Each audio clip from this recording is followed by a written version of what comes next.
Salut les taureaux et bienvenue sur ma chaîne. Je suis ravie de vous retrouver pour une guidance générale pour la fin du mois d'août 2021. Alors c'est vrai que ça fait longtemps que vous ne m'avez pas vu, que je n'ai pas sorti des vidéos. Voilà, j'étais occupée ailleurs. Voilà, ça me demande quand même pas mal de temps et d'énergie. Donc je profite là qu'on soit en confinement pour ressortir quelques guidances puisque j'adore ça. Et puis sachez que de toute façon, vous pouvez aussi prendre rendez-vous avec moi pour une guidance personnalisée, puisque je suis coach bien-être et naturopathe. Et que donc du coup, je suis là pour vous aider, vous accompagner sur votre chemin de vie. Alors, les taureaux, guidance générale, j'ai repris un petit peu la même forme que les guidances précédentes. Vous ne serez pas dépaysés. Alors, en énergie générale pour vous, qu'est-ce que j'ai? J'ai tiré la 2 d'eau, l'amitié. Une très jolie carte ici. Apparemment, vous avez quelqu'un de proche avec qui vous entendez très très bien. Et ça va dominer toute la fin de ce mois. Alors, dans la vie matérielle, physique, j'ai la 2 des arcanes majeurs, la voie intérieure. Magnifique arcane majeur, très belle carte. J'y reviendrai. Alors, dans le mental, on a la 5 d'arc-en-ciel, l'exclu. Dans l'émotionnel, on a encore un numéro 5, la 5 de feu, la totalité. Et dans la vie spirituelle, j'ai tiré la 4 des, la 4 des nuages, l'ajournement. Voilà pour vous, chers amis taureaux. On va aller décrypter un petit peu ce tirage. Je crois que j'ai besoin de boire un petit peu, excusez-moi. Alors, comme je disais pour vous, les amis taureaux. Alors, on a un petit peu de tout, c'est pas mal. On a un petit peu de tout. Du feu, de l'eau, de la terre, des arcanes majeures, de l'air, donc c'est bien. On a 2, 5, 1, 4, 2, 2. Intéressant. Alors, là, d'eau, c'est les émotions. Donc du coup, vous allez partager, parler, vous pouvez compter sur quelqu'un, appeler quelqu'un, enfin voilà, un ami, quelqu'un qui vous est cher, avec qui vous vous entendez très bien, avec qui vous avez beaucoup d'affinités, des centres d'intérêt commun, des idées vraiment à partager, intéressantes, quelqu'un qui vous nourrit, quelqu'un avec qui vous pouvez vraiment échanger et vraiment c'est très bénéfique. Vous voyez vraiment ces deux couleurs, elles se confondent, elles se fondent, elles s'entendent très très bien, c'est très harmonieux. Donc vraiment voilà, ici vous verrez à mon avis tout de suite à qui ça fait référence. Cette amitié qui est là, c'est très très beau. Alors, ici on a le 2 des arcanes majeures, la voie intérieure. Peut-être qu'elle est reliée directement d'ailleurs avec la carte de l'amitié, comme souvent toutes les cartes sont reliées entre elles. Laissez-vous vraiment guider par votre instinct, par votre clairvoyance, par votre petite voix intérieure, par votre sagesse intérieure pour aller vers cette personne, pour lui parler, pour lui tendre la main, pour échanger des idées. Vous avez cette clairvoyance. Alors on est dans la vie matérielle, physique. Donc tout ce qui touche vraiment à votre argent, à votre mobilier, à votre maison, à votre travail, à vos finances, etc. Laissez-vous guider par votre instinct, il est bon, il est juste. Vous voyez dans cette carte, on a tout qui est représenté, l'eau, la lune à plusieurs endroits, ici en bas, au milieu, en haut, les dauphins, enfin vraiment cette idée de vraiment clairvoyance, perspicacité. De vérité aussi. L'idée c'est vraiment d'être sur la vérité, de toucher vraiment du doigt la vérité et d'être vraiment guidé par cette petite voix-là qui sait ce qui est juste, ce qui est vrai, ce qui est bon, etc. Donc quel que soit ce que vous vivez, les décisions que vous avez à prendre, fiez-vous à votre instinct, à votre intuition qui est bonne et qui est juste. À vos potentiels, même peut-être de clairvoyance, etc. Vous pouvez vous appuyer dessus sur la vie matérielle, physique, économique. Au niveau mental, on a l'exclu ici, la 5 d'arc-en-ciel. Alors, cette 5 d'arc-en-ciel, elle n'est pas toujours très marrante, puisque c'est un personnage qui se sent exclu, mis à part, mis sur le banc, mis de côté. Et donc, en fait, il est en train d'appeler les gens qui sont derrière la grille, qui ne l'entendent pas, qui ne le voient pas. Et donc, on peut avoir ici vraiment des idées voilà, je suis mis de côté, voilà, on ne m'appelle pas, on ne s'intéresse pas à moi, on ne prend pas de nouvelles, et puis je ne sais pas ce qui se passe de l'autre côté, je ne suis pas au courant de rien, on ne me dit rien, etc. Bon. Donc vraiment, c'est pas très agréable évidemment, et voilà, c'est des idées qui vous font vous sentir à part, privé de ce qui se passe. Mais après, bon, c'est toujours un peu en apparence, puisqu'en fait, le cadenas, il n'est pas fermé, il n'est pas verrouillé. Hein, c'est juste qu'il est posé, il est mis comme ça, donc on a l'impression que c'est fermé, mais pas du tout. En fait, on peut très bien enlever la chaîne, et la porte s'ouvrirait. Donc en fait, quelque part, il faut aussi que l'enfant, il regarde ailleurs, qu'il arrête en fait de faire ce qu'il fait, de s'accrocher au barreau, puis d'appeler. C'est pas la bonne méthode. Et puis voilà, il faut un peu lâcher prise, laisser faire. Tournez votre attention vers autre chose, un autre endroit de la situation. Et puis vous verrez que ça va se débloquer, ça va s'ouvrir. Avec le temps, les choses vont se faire. On a un autre 5 ici, on a la 5 de feu dans la vie émotionnelle. Donc à mon avis, cette situation qui est là, peut-être ça parle d'un ami, d'une amie, etc. aussi. Peut-être c'est de ça que ça parle aussi, une amitié de laquelle vous êtes un peu exclu peut-être, enfin il faudrait voir. Un bon ami, une bonne amie peut-être qui vous fait un peu la tête, etc. Et donc du coup c'est un peu compliqué.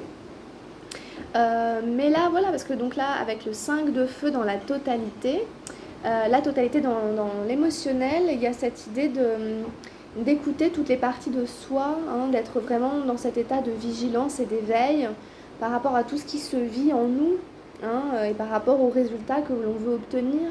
Si par exemple je veux atteindre tel objectif et qu'il faut prendre cette route-là pour atteindre cet objectif, je vais éviter de m'arrêter à toutes les 30 secondes ou de prendre un autre chemin, etc. Alors que j'ai bien vu que c'était comme ça qu'il fallait faire. Et pas... Bon. En fait, c'est vraiment l'idée, vraiment, voilà. On a des trapézistes qui sont concentrés, focalisés sur ce qu'ils veulent accomplir comme numéro, ils ne vont pas se laisser distraire. Donc c'est ça aussi, vous essayez de garder aussi en tête l'objectif que vous voulez atteindre et ne vous laissez pas aussi dissiper, disperser par vos émotions aussi. Vos émotions peuvent aussi vous dissiper, vous éloigner de votre objectif, alors qu'il faut essayer vraiment de rester concentré sur ce qu'on souhaite atteindre. Donc si votre objectif c'est d'être positif et que les choses s'arrangent, etc., essayez de nourrir ça et puis de voir quelles actions vous pouvez faire pour que ça aille plutôt dans ce sens-là. En tout cas, il y a un besoin, c'est nécessaire ici de vraiment être dans une forme d'intégrité, de totalité envers soi-même et ses émotions.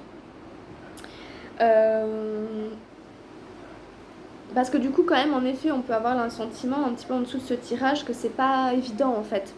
Peut-être que la carte de l'amitié, elle est pas dans le positif entre guillemets, dans le sens que peut-être vous êtes en conflit avec un ami, une amie, et que vous avez besoin d'être guidé sur les choses à faire dans la vie matérielle, etc., par votre propre voix intérieure, par votre guidance, parce que la situation que vous vivez, elle est un petit peu inconfortable. Et donc ça peut être aussi ça. Donc c'est à vous de placer aussi les énergies, si elles sont dans le négatif, elles sont dans le négatif. Si elles sont dans le positif, voilà, c'est un peu vous qui savez. Et après, on a dans la vie spirituelle un 4 des nuages, l'ajournement. Donc en fait, encore une fois, on retrouve un peu ce côté lassitude, ce côté, voilà, la situation n'est pas tout à fait comme je voudrais qu'elle soit. Et donc du coup, j'ai tendance à procrastiner. J'ai tendance à remettre à demain tout ce qui est à faire, etc. Je procrastine. On a un personnage qui est un petit peu tourné vers le passé aussi, qui c'était un peu mieux avant, etc. Donc là, par rapport à votre propre développement personnel, continuez à faire chaque jour quelque chose qui vous tire vers le haut. Continuez, forcez-vous à faire chaque jour quelque chose qui vous amène à vous faire du bien et à nourrir votre spiritualité, quelle que soit la manière dont vous vivez la spiritualité. Ça peut être juste une manière de rester positif, en bonne santé, à l'écoute de son instinct et de son intuition. Ça peut être juste une manière de ne pas se laisser tomber, de ne pas tomber dans de la négligence envers soi-même. Par exemple, de ne pas se lever le matin, de ne pas se laver, de ne pas se faire à manger, de remettre à demain n'importe quelle course, n'importe quelle tâche, alors que ça nous aurait fait du bien. Voilà. Essayez toujours de relancer quelque chose pour votre propre bien, pour pas complètement couper avec justement votre intuition, votre sagesse intérieure, votre guidance et tout ce qui est positif et qui peut vous faire du bien. D'accord, amis taureaux? Donc voilà un petit peu pour votre tirage général. Je vais rallumer la bougie qui vient de s'éteindre parce qu'il y a des petits courants d'air. Alors, j'ai demandé une carte au tarot de la transformation pour vous et j'ai tiré la compassion, la numéro 50. Donc en fait, c'est Jésus et l'échangeur d'argent, donc je vais vous la lire. Cette carte, elle essaie de nous aider à trouver, à comprendre ce qui est bon et ce qui est mal, ce qui est juste de ce qui n'est pas juste. Et elle nous dit qu'en fait, la seule manière de savoir, c'est toujours d'être dans un état d'éveil, de conscience et de pleine conscience. Parce que des fois, je vais vous lire carte, mais ce que l'on pense toujours bon ne l'est pas toujours. Ça dépend du contexte, etc. Donc, je vous lis la carte. Jésus, l'échangeur d'argent. Les gens viennent me voir pour me demander qu'est-ce qui est bien et qu'est-ce qui est mal.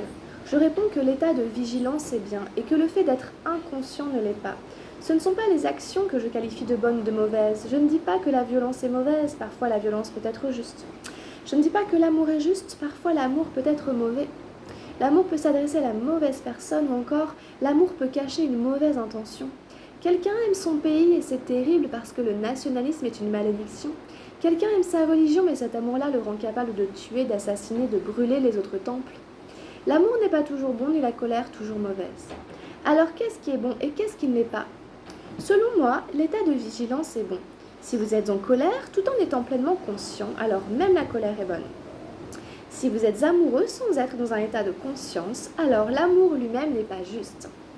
Aussi, faites en sorte que la qualité de la vigilance soit présente dans chacun de vos actes, dans chacune de vos pensées, dans chacun des rêves que vous faites. Permettez à cette qualité de conscience de pénétrer en vous de plus en plus profondément. Soyez submergés par cette qualité de conscience et alors tout ce que vous faites a de la valeur, tout ce que vous faites est bon et devient une bénédiction pour vous comme pour le monde qui vous entoure.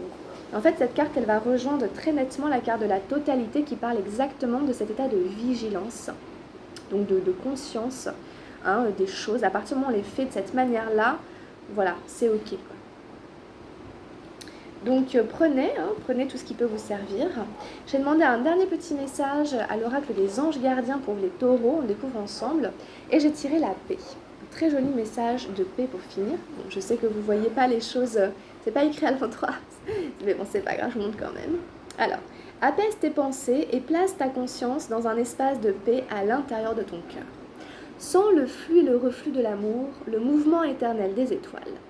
Ta vie se révèle pour toujours dans les hautes sphères de l'amour. Détends-toi et ne t'inquiète plus de rien, car tout va bien. Tu vas entrer prochainement dans une ère de paix et de tranquillité bien méritée. Voilà, donc on vous invite à vous apaiser malgré tout ce qui se passe. Vous pouvez dire, c'est bien beau, mais avec tout ce qui se passe. Ouais, mais bon, ça fait jamais de mal. L'important, c'est d'y croire, comme on dit. Donc, il